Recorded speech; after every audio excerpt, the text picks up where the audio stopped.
Agora a gente já ouve os motores sendo ligados, um primeiro estágio, daqui a pouco, em 30 segundos, a saída. Então eles vão até 106 km no máximo de altitude, tem a sensação da microgravidade, não chega a ser gravidade zero, mas se soltarem os cintos, os passageiros vão conseguir flutuar ali rapidamente na cabine. E depois, nos próximos 10 minutos, depois da sensação de gravidade zero, eles começam a voltar para o solo terrestre. Agora vão acontecer os últimos segundos para o lançamento. 3, 2, 1. Olha!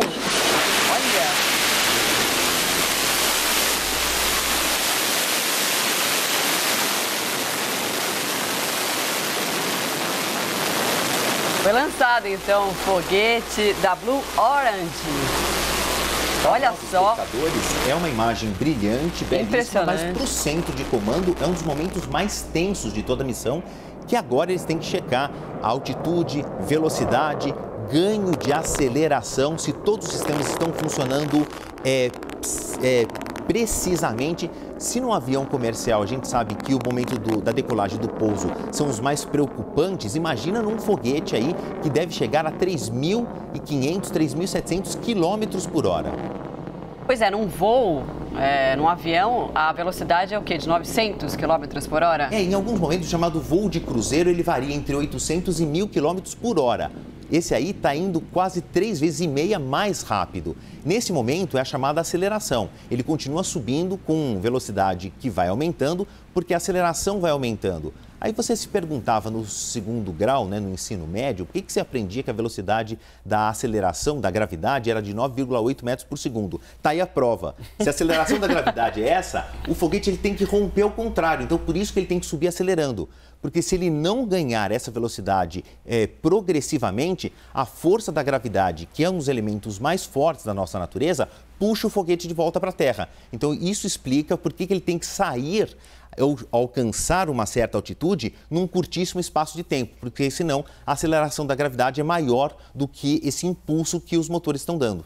E aí no retorno, aquela cápsula de cima sai, volta com paraquedas e a parte ali do corpo do foguete vai para exatamente o mesmo lugar, né? Onde foi lançado. Esse é o pulo do gato, Adjuto, porque é o seguinte, isso barateia demais essa exploração espacial por turistas. A Marcela falava agora há pouco das câmeras que foram instaladas. Essas foram colocadas fora do charuto, do corpo do foguete, para que a gente consiga ver em poucos segundos, olha a altitude do foguete, que a gente consegue ter uma noção por meio das câmeras. O céu deixa de ser azul.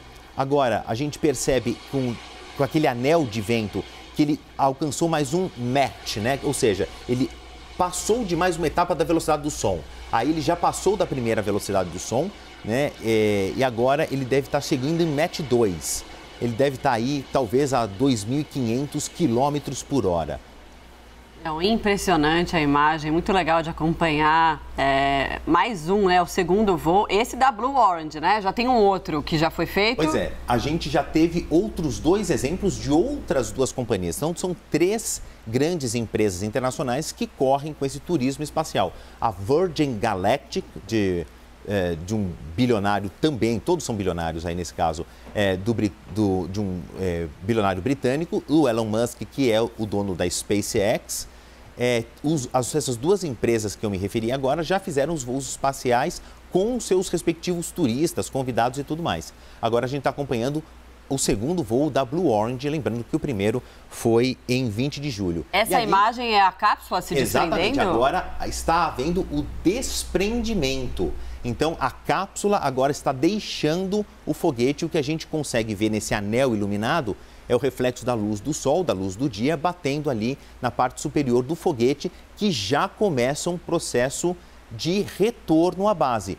Tudo controlado remotamente por inteligência artificial e pelos comandos daquele centro de comando que a gente viu, que fica nessa parte sul dos Estados Unidos, em West Texas. Como a gente falava agora há pouco, esta vantagem tecnológica barateou. Se a gente lembrar nas décadas passadas, por exemplo, no programa dos ônibus espaciais, aquelas enormes estruturas que eram acopladas junto ao ônibus espacial eram perdidas.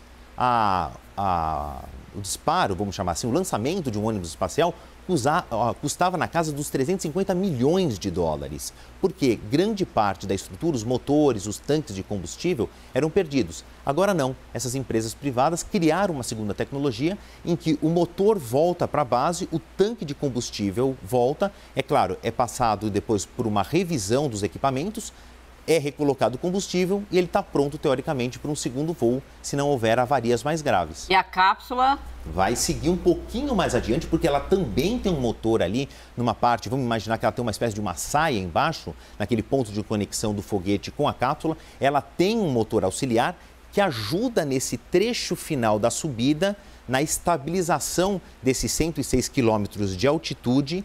E agora eles vão sentir a chamada microgravidade, a sensação de leveza praticamente total do corpo. Daqui a pouco, infelizmente, para quem está lá dentro, começa o descenso. Eles começam a voltar para a Terra suavemente a bordo de paraquedas e também desse motor auxiliar que ajuda aí numa espécie de uma frenagem em direção à Terra.